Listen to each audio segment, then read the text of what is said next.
Hi guys, welcome to our channel. ఏపీలో పోటీ చేసే అభ్యర్థులపై కొంచెంగా క్లారిటీ వస్తుంది. ఆశావాహులు ఎక్కువగా ఉండడంతో పార్టీ అధినేతలకు సీట్లు కేటాయించడం పెద్ద తలనొప్పిగా మారిపోయింది. తాజాగా ఆంధ్రప్రదేశ్ సీఎం చంద్రబాబు తనయుడు ఏపీ మంత్రి నారా లోకేష్ ఎక్కడి నుంచి పోటీ చేస్తారనే విషయంలో కొద్దిసేపటి క్రితమే ఒక క్లారిటీ వచ్చింది. వచ్చే అసెంబ్లీ ఎన్నికల్లో గుంటూరు జిల్లాలోని మంగళగిరి నియోజకవర్గం నుంచి పోటీ చేస్తారని టీడీపీ వర్గాలు చెప్పుకొచ్చాయి.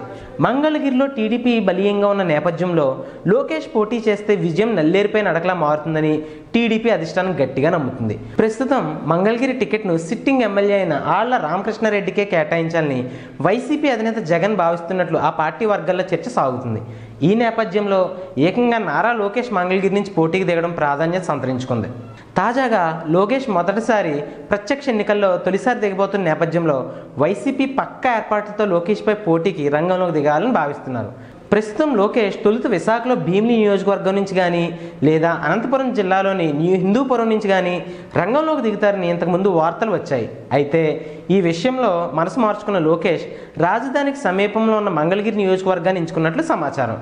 గత ఎన్నికల్లో కేవలం 12 ఓట్ల తేడాతో టీడీపీ అభ్యర్థి వైసీపీ నేత ఆర్కే చేతిలో ఓడిపోయారు. ఇకపోతే లోకేష్ ఆర్కే బలాబలాలను ఒకసారి పరిశీలిస్తే నారా లోకేష్ చంద్రబాబు తనయుడిగా ఆంధ్రప్రదేశ్లో రాజకీయ అరంగేటం చేశారు.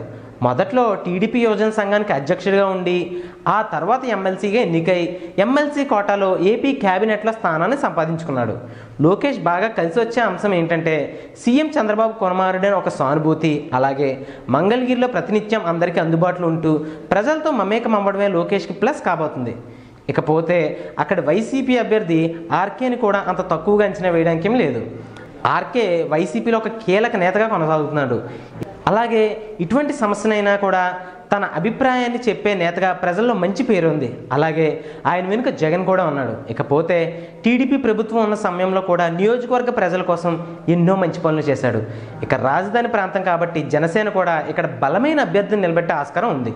మొత్తంగా చూస్తే మంగళగిరిలో ఈసారి పోటీ అందరిలోనూ ఉత్కంఠను పెంచుతుందని అనడంలో ఎటువంటి సందేహం లేదు.